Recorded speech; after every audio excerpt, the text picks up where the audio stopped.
Hello YouTubers, my name is Attila Mate from Blue Sky Photography, and today I'd like to talk to you about the 5 big mistakes I made when I got into a mirrorless camera system. And I would say these mistakes are applicable to anybody. So what I was thinking, I will make a video about this topic, and I will discuss a little bit this topic so you can avoid these mistakes, you know, what I did in the past. Unfortunately, these mistakes cost me pretty much of money, you know, because I had to sell my gear, you know, and buy new gear, and then I just lost money on it. So I would like to save some money by telling these big mistakes what I did, you know. So let's see. If you are thinking to get into a mirrorless system, you have to think a lot about priorities. And I tell you guys, this was a big mistake on me, because I didn't think about my priorities.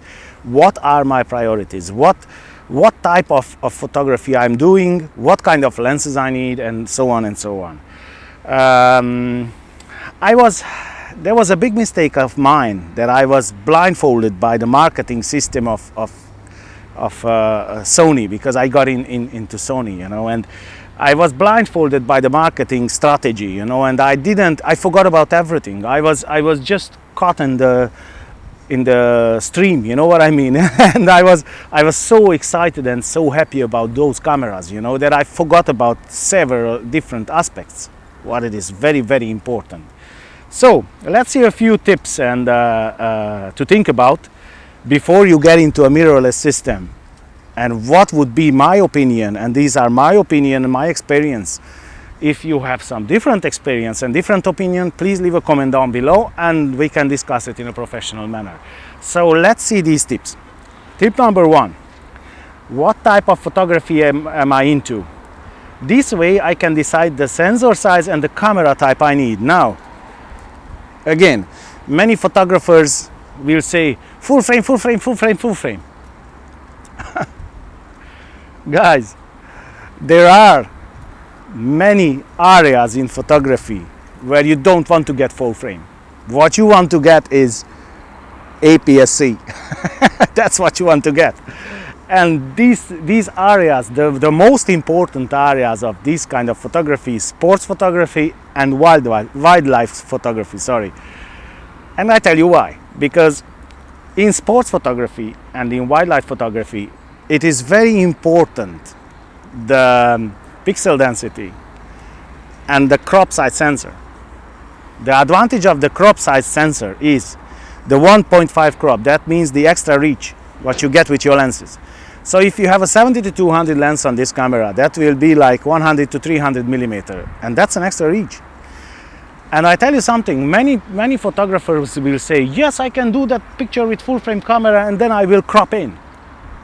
I did that, and you can do it if you have your full frame and the APS-C size camera. You have the possibility, and you can do that, and you will see it's not the same. And I explain to you why it's not the same. Because I had my 36 megapixel Sony A7R, and I had my 24 megapixel Sony A6000. This is my Nikon D7200, but on that time I used to use Sony A6000. So I did the same picture I did with the 36 megapixel full frame on 200 millimeter, and I did on the APS-C with the 24 megapixel APS-C, the same picture on 200 millimeter. And I tell you something, the difference was that on APS-C the pixel density is different. You have 24 megapixel and the pixel density is much higher than if you have a full frame and you crop in. If you crop in full frame, that picture will be 15 megapixel, so the pixel density will be lower. That means the details in your photos will be lower. Now, I don't want to get it very deep into this. I will put a card up here so you can see my video about pixel density and why it is important. And I tell you, in this situation, for wildlife and for sports photography, these are only 2 examples, but there are many other situations when you can use, like I am a wedding and portrait photographer, I use APS-C size cameras, and I'm okay with it. And look, I don't want to talk about why you can do it and how and blah blah blah. This video will be just forever, we can talk about until tomorrow, but it's true, you can do it. So What kind of photography are you into? Because you can decide the camera type and the sensor size. Why I say camera type? Because if you are a birds photographer or wildlife or sports, or obviously you need a camera which is great in autofocus. Like if I'm a sports photographer, I don't choose the Nikon D7200, I will choose the Nikon D500, because the D500 is much better in autofocus, you know, it's better. Well, I wouldn't say much better, you know, it's better in autofocus. So, or on the other side, if you are in mirrorless, I would not choose the Sony a6000, I would choose the a6500, which is better in autofocus again. So if you are a wildlife or sports photographer, you can choose what type of camera you want, or if you are a portrait photographer, you don't really want fast autofocus because you can focus manually. If you are a portrait photographer, what you need is shallow depth of field, and what you need is details. So you can use almost any camera for portraits. You can use a Pentax camera, you can use a Canon camera, a Nikon camera, any kind of camera you can use, because you don't need fast autofocus. Now, these are only a few examples. Now, tip number 2, what kind of lenses will I need, and are they available in the system I want to get into?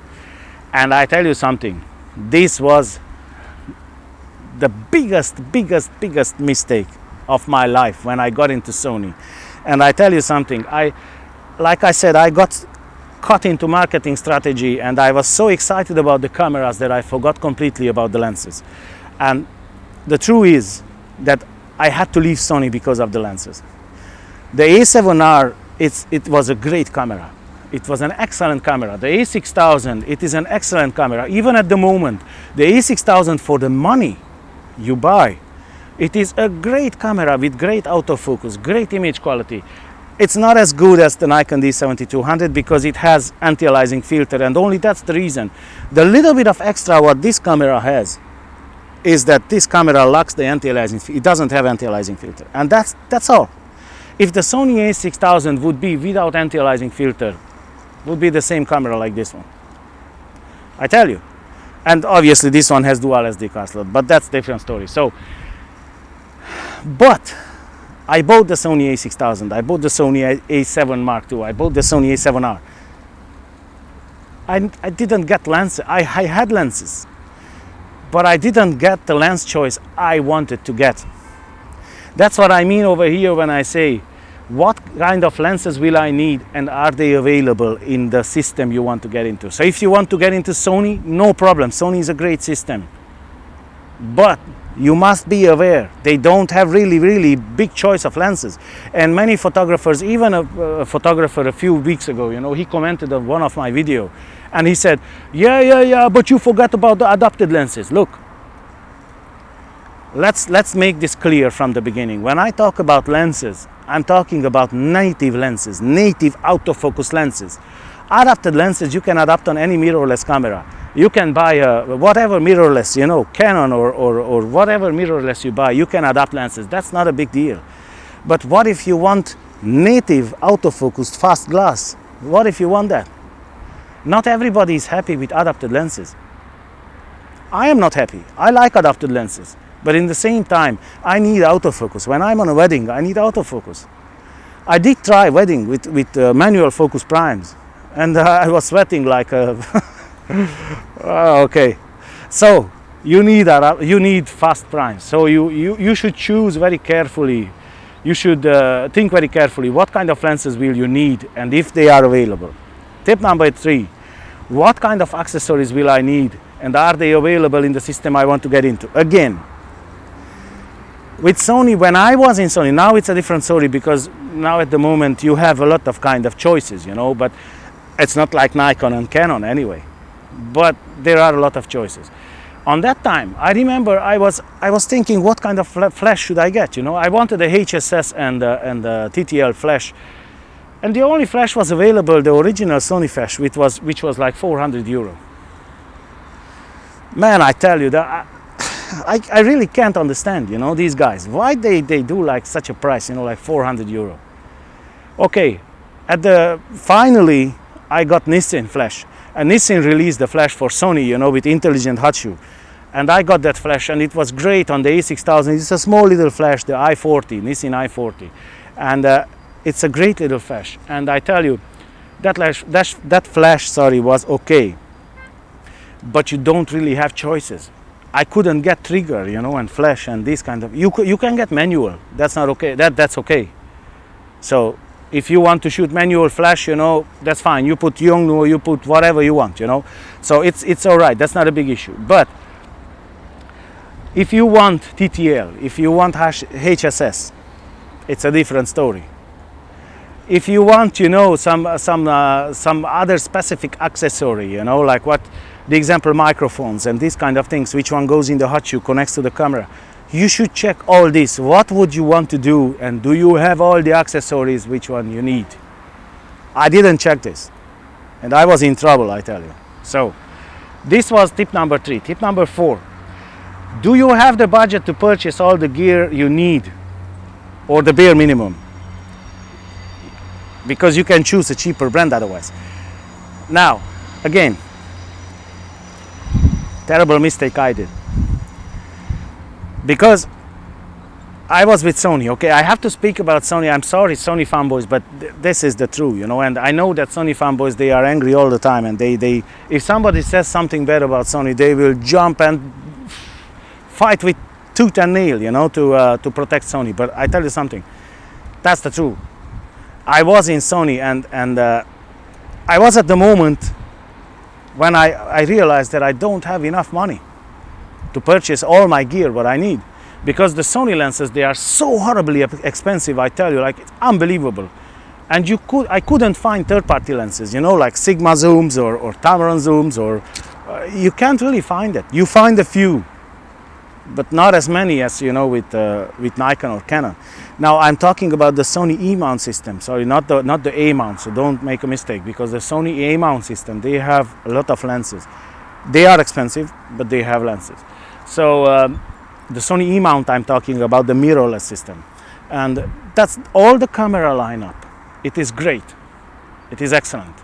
Now the newer cameras, the A7R, the A7S Mark II, the A7R Mark II, and these cameras, they are a little bit overpriced, I think. But anyway, that's my opinion. But the A7 Mark II, the example, it's a great camera. The A6000, it's a great camera, and it's cheap. But what about the lenses? Do you have the budget to purchase all the lenses you need? The example, if you want to buy Sony A6000 and you need a 70-200 lens, you have to spend €2,700 at the moment on a lens, because you don't have any other choice. You must buy the Sony G Master lens. This was my mistake, what I did. And I was scratching my head, and I didn't know what to do, because I just couldn't. I didn't have the money to purchase. So, tip number 4, do you have the budget? Yes, this was tip number 4. Tip number 5. And again, how is the brand's customer service? Guys, nobody really talks about this. And I tell you something, this is really important, especially if you are a pro. And nobody wants to talk about this topic, about the customer service of Sony. And I'm talking about Sony because I was in Sony system. I cannot talk about Fuji or whatever, because I wasn't in that system. I was in Sony system fully, and I was shooting professionally with Sony cameras. So that's why I talk about Sony system. I don't know about others. But in the past I used to have Pentax cameras and Nikon cameras, Pentax cameras, Olympus cameras, and Sony cameras. Now again, Pentax, great customer service, no problem at all. Olympus, I didn't get any trouble. I had only one Olympus camera, short period of time. I cannot say anything about that. Nikon, okay customer support, okay. Not very good, okay. But Sony, man, I tell you, try to contact the customer service of Sony. It's just ridiculously bad, I tell you. Unfortunately, I got some trouble with one of my cameras, and I was stuck, and especially I'm in Ireland, and in Ireland, there's nothing in Ireland, it's like, you have to send to England and then back and whatever. The most important is to take care. What if you shoot professionally, you need to know how is the customer support, because if you get in trouble with your camera and you are in a different country, what you do then? You must be able to go and to repair your camera quickly, or take another camera. You see, that's the advantage of Nikon and Canon. I was with Pentax for a good while and I love Pentax. I used to shoot with Pentax film cameras and I still have my Pentax film camera setup.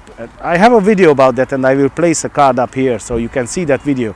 I still have my Pentax film cameras and lenses and I shoot them. Sometimes I go out and I shoot just for myself, you know, with film, black and white film. But I tell you something, the reason I moved from Pentax is that if I go in a different country and I get into trouble and I need a camera or I need a lens, if I get in any shop, I cannot buy anything. But if I get in any shop, they have Nikon and Canon. That's the problem. I know it's not fair. I know I know that. But that's the truth. Unfortunately, that's the truth. So, these are the 5 tips. I think they are most important when you want to get into camera system. So, if you know something extra, if you know some other tips which would be very important, please feel free and leave a comment down below and let's help others. And I think that these are the most important tips, and these are the tips where I made mistake, and I think that those mistakes cost me money. So if you want to get into a camera system, think about these things, because you will save some money by thinking, I tell you. So I hope that this video was helpful to you guys, and I hope that you liked it. I hope that it will be helpful to somebody. If you like it, please like and subscribe and share my videos. And other than that, I wish you a nice day and I'll see you in the next one. Take care, guys.